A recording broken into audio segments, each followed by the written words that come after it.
What's up, guys? So I was just at work, driving like I normally do, contemplating, thinking about God things, spending some time with our main guy. Yeah, I'm wearing a hat, have to wear a hat at work, and my hair's a mess, so don't judge me. Um, so I just had a really cool thought. God kind of taught me something while I was driving. As I passed this dense forest, I just started thinking about life and how Jesus guides us through life. And it kind of hit me out of nowhere. I'm pretty sure God was just trying to teach me using, I don't know if you'd call it a parable. But anyway, I'll just share what it is. So, sometimes life um, can hit you pretty hard. You'll feel like you are just lost in the wilderness. And I actually got to a point where I just curled up into a little ball, like picture me curled up into a ball, just like shaking back and forth, right? Just in total fear because my whole life seems like it's crashing down. There are many times that life's felt that way. But the beauty of Jesus is, if we're in the middle of that wilderness, the middle of that dense forest, and we're curled up in that ball, and it's dark, and we hear the coyotes, and we hear just all the movement, animals brushing in the forest, and we can't see what they are, and we're just so full of fear, and we don't know what to do next. Or maybe we're running through the wilderness, hitting trees and tripping on sticks and just getting lost. We have no idea where we're going in that wilderness. And then Jesus. Jesus is like a wilderness guide who just showed up with a lantern and a friendly face and said, hey, I see you're lost. Follow me. I'll show you the way out. I'll show you how to get to the sunlight. I'll show you how to get to the pasture. I'll show you how to get to the fountain.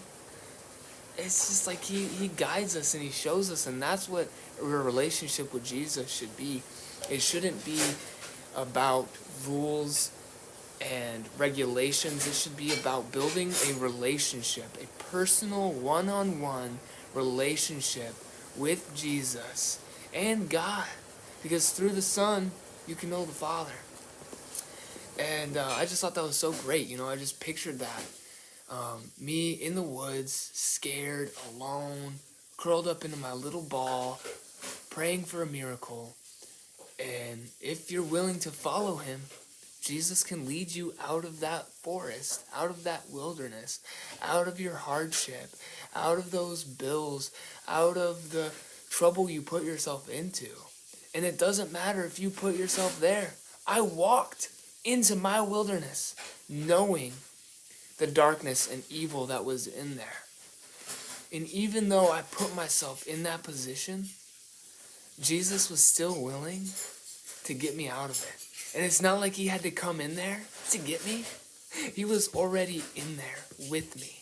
I just had to turn my eyes to him, remember who's got my life in his hands.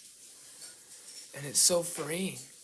And once you do start to follow him, don't worry about what anybody else thinks.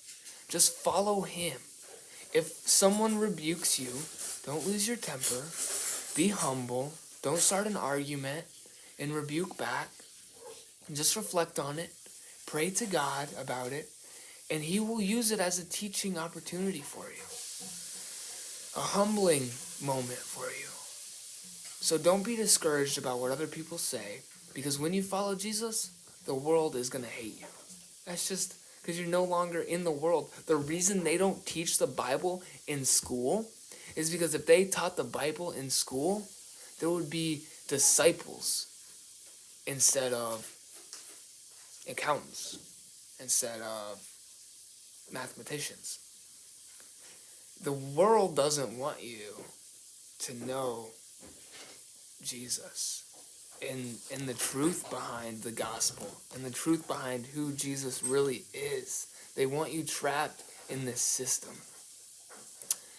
And I know it sounds like conspiracy, but it's true.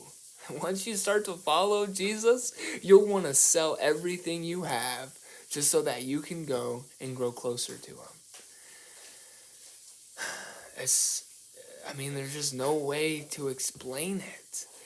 It's just incredible. And although he'll lead you out of that wild or forest you're in, that dark place you're in, and bring you to the light, that doesn't mean your struggles are going to stop. In fact, I've come to love struggles and hardships, as crazy as that sounds. But when life goes well for me, I turn away from God, and I turn away from Jesus, and I think, oh, I got this. I'm doing it. We good. We made it. And then I fall on my face like 2 seconds after that. And I remember like who is in control and who's got my life. And it's not me. If I was in control of my life would be crap. Just crap. And so yeah, I just wanted to share that.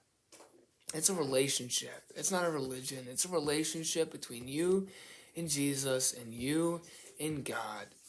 And I think it's great that preachers at church teach the word, but you also need to build a relationship on your own time. You need to invest some time into your relationship with Jesus and God, because so many times I've heard, well, I asked and God didn't answer. He didn't speak to me. It's kind of hard to recognize a voice or to hear someone that you don't know. He knows you. He knows you very well. Everything you've ever done, he knows. But he still wants you. He still wants you. He still wants me after everything I've done. And it doesn't make sense. It doesn't make sense. But that's the beauty of Jesus. He doesn't make sense because it's not of this world. And our minds can only comprehend what's of this world and what's made of this world. Jesus is out of this world. Many of his teachings don't make sense. But just trust him. Follow him. Believe him. Just do it. Just do it, baby.